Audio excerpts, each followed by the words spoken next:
Hello বন্ধুরা, সবাইকে good morning জানিয়ে তো চলে এসেছি আর একটা নতুন ব্লগ নিয়ে। তো আজকের ব্লগটা দেখতে থাকো। সকাল সকাল এই যে ডিউটিতে চলে এসেছি, ব্রেকফাস্ট আছে, লাঞ্চ আছে। তো কি কাজ করি কি না করি বা কি মেনু আছে সবটাই দেখতে পারবে ভিডিওটায়। তো সঙ্গে থাকো। তো চলো লেটস গো। তো সবার প্রথমে তো এই যে ফ্রুট কাটিং করতে হবে, ওখানে চায় কফি বসিয়ে দিয়েছি আর এখানে ফ্রুট কেটে দিয়ে দিতে হবে ওদেরকে। তারপরে বলছি আমি আগে কি ব্রেকফাস্টে কী আছে। এখানে সাম্বার বানিয়েছিলাম, সাম্বারটাকে ভালো করে আরেকবার গরম করে নিই। তো এখানে হচ্ছে সাম্বার। তারপরে এসে দেখি না বাইরে সূর্য, তো আমি যখন এসেছিলাম সূর্য ওঠেনি। তখন এই যে দেখো সূর্য ওঠে, দিনটা কতটা একদম সুন্দর দেখাচ্ছে। আর এখানে পোহার জন্য এই মশলা তৈরি হচ্ছে, তারপরে এটাতে পোহা তৈরি হবে। সাইডে স্টিমারেও তোমার কি বলে যেন ভুলে গেলাম, ইডলি বসিয়ে দিয়েছি। তো এখানে ইডলিও চলছে। তো ফাইনালি এখনও আমি এসে গেছি ব্রেকফাস্টে যেতে। প্রথমে আছে বিস্কিট, তারপরে আছে সেও, তারপরে লেমন আছে, এখানে পেঁয়াজ কাটা আছে, ও সাইডে জিলেপি আছে। তো তারপরে প্রথম জেন প্যানে আছে, এখানে পোহা রেখেছে ওরা। তারপরে আছে তোমার সাম্বার,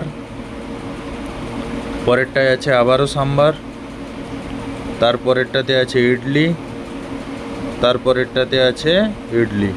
আর এখানে হচ্ছে কোকোনাট চাটনি, আর এখানে ফ্রুটস, এখানে কলা আছে, আর এই যে প্রথমে যে ফ্রুট কাটছিলাম ওই ফ্রুটগুলো। তো প্রথমে চায় কফিও আছে, আর ওই সাইডে ওই যে চায় কফি রাখা আছে। তো এখনও কেউ আসেনি, একজন গেস্ট এসছে।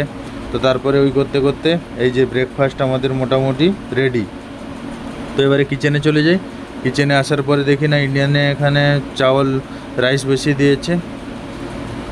তো এটা এবার এখন লাঞ্চের জন্য তৈরি চলছে। আর এখানে এই যে গ্রিন স্যালাডের জন্য শসা কাটিং হচ্ছে। শসা কাটিং হতে হতে মুগ ডাল হালুয়া ছিল আজকে। তো সন্তোষ শেফ এখানে বানাচ্ছে মুগ ডাল হালুয়া। মুগ ডাল হালুয়া বানাতে 2 ঘন্টা টাইম লাগবে, ও এখন থেকে শুরু করে দিয়েছে। তো তারপরে ওই করতে করতে আমি এখন হলে চলে এসেছি, যেখানে পার্টিদের মিটিং ছিল। তো LIC গ্রুপের এই পার্টিটা ছিল 3 দিন আছে কন্টিনিউ। তো এসে দেখি না হলে এখানে মিটিং হচ্ছে ব্রেকফাস্ট করার পরে। তারপরে চলে এলাম, এই যে লাঞ্চের রেডি হয়ে গেছে সব কিছু। প্লেট, মাংকি বল, এখানে চাটনি আছে, লঙ্কা আছে, লেবু লঙ্কা আছে, স্যালাড আছে। তারপরে এখনও জেন প্যানে খাবার আসেনি। তো এই করতে করতে আবার কিচেনে চলে এলাম। কিচেনে এসে দেখি না মারুফ আর লক্ষ্মণ এই যে পেড়া রেডি করছে।